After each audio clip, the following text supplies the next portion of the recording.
Dahil nagkayayaan nga kami sa Puerto Galera ay naglagay muna ako ng sunblock. Mahirap na baka masira ang ating kutis dahil nga tayo ay panay ang lakad at pasyal, picture sa arawan. Mahirap na baka masira ang balat.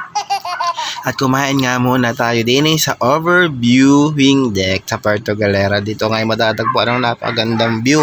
Dahil itong kainan na ito ay makikita mo ang Verde Island Passage sa pagitan ng Mindoro Island at Batangas Province. Ito yung kainan nila. Makikita mo yung Verde Islands Passage sa pagitan ng Mindoro at ng Batangas Province sa kabila. Yun yung isla sa kabila. At sinerve na nga ang lomi. Kakabidyo ko na wala na ako ng mangko kaya dyan na ako kumain. Ayan. Meron din pizza at kape. At ang una natin tinira ay ang pansit na pagkasarap-sarap. Hahaba ng buhay ko nito guys. Hindi ko na yata magagamit ang St. Peter. At yung pizza na pagkagalante sa mozzarella cheese na masarap din talaga siya. At yung kape ay masarap din lalo na kapag gantong oras.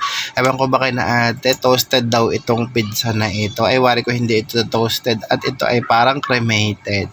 Tingnan mo naman at ibabaw na lang ang nakain, sobrang sunog. At sarap na sarap ang buong pamilya. That's all.